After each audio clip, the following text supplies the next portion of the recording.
Buenas, buenas, ¿cómo están? Hoy es jueves 9 de octubre del 2025. Lo primero que voy a hacer es una denuncia pública. Para que ustedes sepan cómo se maneja una oficina de estilo, digamos, con gente que... Yo llegué hoy con esta remera, lo primero que me dijeron, te pusiste la remera, Ferrari cae 20%. Es decir, esto es descomunal, ¿no es cierto? No voy a decir quién, pero digo, no te puedes poner una remera que todo tiene que ver con mercado. Increíblemente mufa. Sí. Bienvenido, Martín, ¿cómo estás? ¿Qué haces, Oscar? ¿Todo bien? Bueno, hoy arrancamos un día particular. Habíamos arrancado con los mercados un poco mixtos, Japón al alza, digamos en líneas generales todo lo que es commodity verde a la baja, un dólar fortaleciéndose casi en 99, acuérdense el DXY, el DXY, que es el índice de monedas que mide el dólar contra una canasta muy grande, principalmente el euro. Estábamos en un 96 hace unas semanas, ahora 99, casi 100, ¿no es cierto? Esto para hacer el seguimiento, ¿por qué? Y porque también vemos que el oro cede un poco y demás. Y hoy tuvimos una charla de Powell que se junta un poco con el resultado de las minutas de ayer, que no fueron tan buenas. Ahora les comento, pero primero que nada, bienvenido, Martín. ¿Qué tal, Oscar? ¿Todo bien? Muy bien, bien. Contame qué te parece esto de Powell, porque hoy arrancó Powell diciendo no voy a hablar de lo que todos esperamos que hable, ¿no? Sí, porque estuvo en un evento de banqueros en Estados Unidos, que se hace una o dos veces al año, no recuerdo, y lo primero que dijo al entrar fue: no, quédense tranquilos, no voy a hablar ni de política monetaria ni de economía, así que nada destacable de hoy a la mañana. Bueno, esto parece que cambió un poco las cosas, porque el VIX, a partir de eso, acuérdense el VIX, que es un índice de volatilidad, con el cual muchas veces lo llamamos como el índice del miedo, muchas veces porque estas situaciones, ustedes recuerdan, estamos en una época en donde no tenemos datos, porque el gobierno sigue cerrado, el shutdown sigue vigente, no hay ninguna novedad al respecto al momento, y cuando no hay datos, el mercado se empieza a poner como... un poquito más nervioso, empieza a buscar un poquito más de protección, y lo que sucede, el VIX, como está construido, es una fórmula súper compleja, pero básicamente cuando los inversores toman más protección, el VIX sube. Cuando los inversores compran puts, básicamente, el VIX sube. Entonces, al estar ahora ciegas durante tanto tiempo, ya muchos inversores van a empezar a comprar puts, y es lo que te va a empujar la volatilidad del VIX al alza. Lo que tenemos de las minutas de ayer, acuérdense que nosotros tenemos una reunión de la Reserva Federal y después 15 días después aproximadamente salen las minutas. ¿Qué son las minutas? De alguna manera, un registro de las conversaciones. Como las actas de las empresas, de reuniones de las empresas. Exactamente, es como el acta de la reunión de directorio. Y en esa reunión lo que parece que estuvimos, digamos, y me parece que hay cierto consenso en esto, que fue un poco moderadamente hawkish. Sí. Estuvo en línea más o menos con lo que habíamos visto. Lo único por ahí destacable o nuevo te podría decir es que volvieron a señalar, mostrar cierta preocupación ante un posible rebote inflacionario para el año que viene. De alguna manera vemos como que tenemos por un lado este rebote inflacionario, una economía que ellos la ven como estable y dinámica. Pareciera ser que fue más una concesión lo de la reunión de septiembre que otra cosa. Sí, cuidado de vuelta, porque tenemos el propio shutdown. El shutdown no, tenemos el número de empleos que dio espantoso. El número de empleos que dio a un recorte de 911.000 empleos. Y lo que estamos viendo ya en un montón de datos, lo volvemos a repetir, ya lo hemos dicho muchas veces, los que están creciendo son las empresas más grandes. El resto de la economía parece quieta o moviéndose para abajo incluso. Y lo que sucede es que si bien el PBI está concentrado en estas empresas tan grandes, el 99% de los empleos le da al resto de las compañías. Eso es lo que estamos observando, que se ve mucha debilidad en ese sector de la economía, que además, como bien les acabo de decir, es el 99% de los empleadores. Así que me parece que viene por ese lado la primera baja de tasas y va a venir también por ese lado la segunda y la tercera probablemente que tengamos en octubre y diciembre. Tremendo, porque digamos la proyección es un poco de que en este contexto shutdown de por medio, habíamos hablado con Martín, más o menos 2 billones por día se pierde, ¿no? No más es o menos, joda. Sí, más o menos 2 billones por día en PBI. Bueno, atención. Ayer, por ejemplo, suspendieron al 46% del IRS, de los empleados de la agencia que no me voy a poner triste. Recauda los impuestos. En este caso. Pero sí, para que vean, ya a medida que van pasando los días, el gobierno intenta meter más y más presión para que se lleguen a acuerdo, entonces empieza a suspender a grupos muy grandes de empleados estatales para meterle presión al Congreso. Nosotros no tenemos, porque digamos, sí tenemos, Martín lo contaba la vez pasada, tenemos una historia bastante reciente, 2013, Obama y demás, pero no tenemos certeza cuándo termina. Ahora, lo que sí se decía la otra vez Goldman Sachs, me parece que tenía mucho sentido, el 15 de este mes viene el pago a los militares. Y medio que esa es un momento donde demócratas y republicanos suelen poner las barbas en remojo y el acuerdo. Con lo cual, de alguna manera, el mercado está esperando que el 15 de octubre se pongan. Los mercados de apuestas lo están poniendo en precio. Ah, sí. El Polymarket y Kalshi lo tienen en esa fecha. Bueno, así que vamos a ver si los militares ponen las cosas en su lugar. Por otro lado, digamos, tenemos en un evento esta semana que fue para mí extraordinario, sobre todo que soy un admirador en muchos aspectos de la cultura japonesa, porque por primera vez en la historia Japón tiene una primer ministro mujer. Así es, una sociedad increíblemente machista como la japonesa. Fíjate cómo estarán las cosas que eligieron una primer ministro mujer por primera vez en su historia. Una señora que es nacionalista, parece ser conservadora, le dicen la dama de hierro japonesa, la Margaret Thatcher japonesa, pero que le gusta el pedal fiscal, digamos. O sea, en términos económicos es expansionista, le gusta el gasto público. Exactamente, esto hizo que cuando ganó la elección, que fue una sorpresa, dicho sea de paso, fue el primer gran fallo de los mercados de apuestas, de tanto Polymarket como Kalshi. Creo que es el primer gran fallo que Súper. Sí, bastante extraño, que la gente que ponía dinero apostando en un resultado le erró por bastante. Antes de la elección creo que estaban 80% a 20%, así que fue una gran sorpresa. Tremendo. Esto hizo que el mercado te respondió como responde a cualquier shock inflacionario, que es te sube el mercado de capitales. Esto por ahí es medio contraintuitivo, pero el mercado de capitales es un buen refugio contra la inflación en el largo plazo. Te cayeron los bonos, también típico de un ambiente inflacionario, y el yen se te debilitó muchísimo también, propio de un ambiente inflacionario. También es parte, esta gran debilidad del yen que vimos es también contraparte del DXY, que es una gran parte del DXY, el yen japonés. Es muy interesante porque, digamos, nosotros habíamos hablado hace algunos Wayful Talk atrás de Japón, 40 años sin crecer, y cómo además esto parecía ser un efecto contagio, porque estábamos viendo que otras potencias, quizás Estados Unidos, Francia, también se están japonizando. Así que vamos a ver si esto produce algún tipo de cambio o algún tipo de nuevo faro a seguir por las potencias. Sí, me parece más que nada va a ser interesante qué hace con los problemas típicos que viene arrastrando Japón hace 20 años, a ver si tiene un enfoque distinto. Más que nada el tema de la deuda japonesa, que es ya legendario a esta altura el nivel de deuda de Japón. A ver qué puede hacer con eso, y el resto, la demografía me parece que ya no hay demasiado para hacer. La economía japonesa parece estar en un espiral bajista que no parece haber demasiada solución a la vista.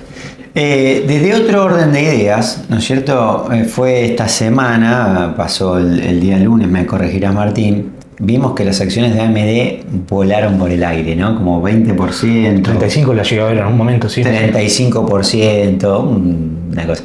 Pero claro, digamos, están las personas buenas, los analistas buenos del mercado, y están los Martínez del mundo que buscan el costado oscuro de todo esto, ¿no es cierto? Y es muy interesante porque de alguna manera esto que parece un mega acuerdo entre OpenAI, acuérdense, la empresa que creó ChatGPT, y AMD, la empresa que le provee recursos para que ChatGPT funcione, hicieron un mega acuerdo. Esto para mí, todo para destacar. Sin embargo, hay algo oculto detrás. Sí, no es oculto, está bastante a plena luz del día. Es una economía, parece ser la de la inteligencia artificial, que es increíblemente circular. Las compañías se dan bolsas de dinero entre ellas. Yo te doy toda esta plata, dame chips. La empresa que recibe ese dinero dice, agarro todo este dinero, lo meto en un foundry, y el foundry se agarra y lo meto en un data center. Entonces parece ser que dinero que se pasan plata entre ellos. Sí, y cada vez que se anuncia uno de estos anuncios, los precios de las acciones saltan.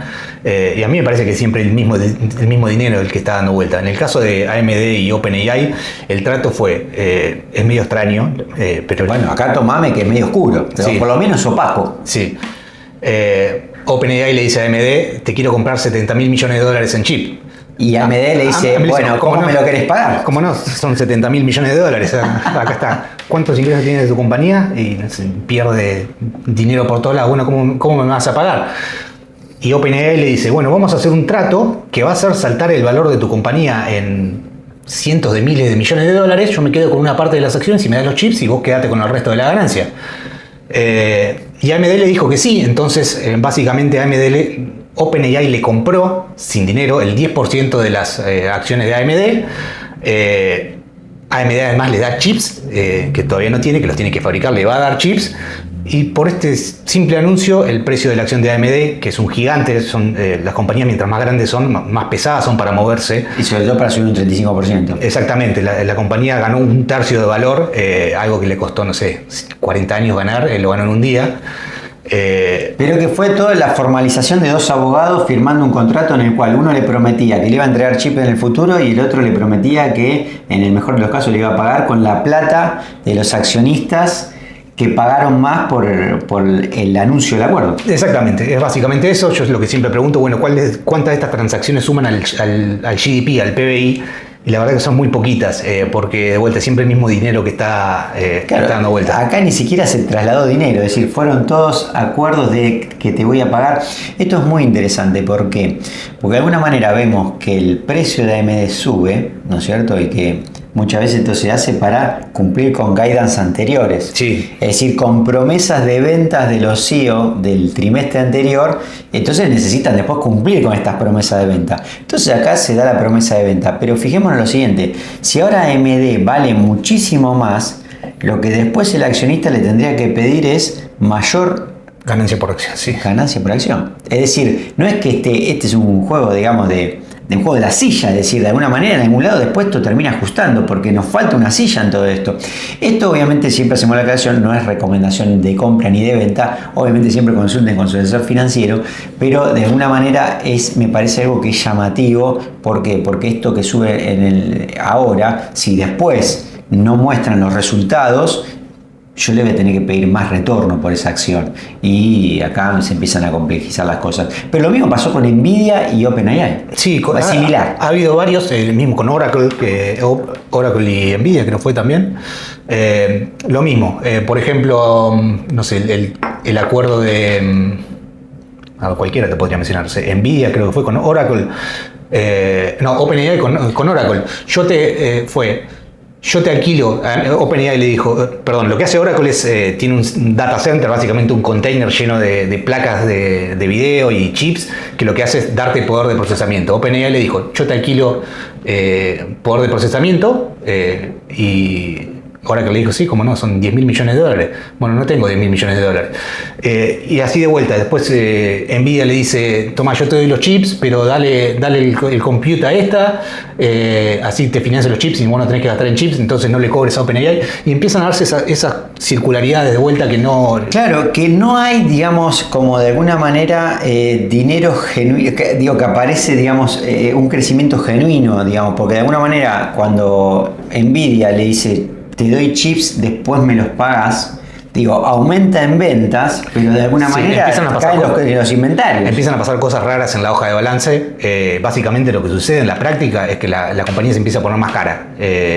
O sea, con $1 compras menos acciones de las que deberías haber comprado, básicamente. Y después va a tener menos retorno por la cantidad de dinero que puse. Exactamente. O se estira hacia el futuro, cuando me recupero todo el capital que invertí. Sí, vamos a ver ahora que presentan los próximos balances, porque es tan fácil manipular los balances que le pones, puedes marcar ventas como cuentas por cobrar y hacer cosas así. Yo lo voy a revisar bien. Pero bueno, vamos a ver cómo salen, a ver qué retorno sobre inversión están teniendo con estas cosas. No, ustedes, como siempre, esto no es recomendación de venta, no. En este caso mucho menos de compra, es simplemente la cuestión de presentar información, educar y ver todos estos conceptos con una segunda mirada, ¿verdad? Sí, básicamente es un poco el tema. Show me the money. Lo último que tenemos, como en lo geopolítico, es el reciente acuerdo entre Hamas y Israel. Por ahora no estamos hablando de un acuerdo de paz, fue sí un intercambio de rehenes y de prisioneros. Sí, estamos mucho más cerca que la semana pasada, por ejemplo. De hecho, si se llega a llegar a un acuerdo, hoy mismo Israel estaría retirando algo así como 70% de las tropas.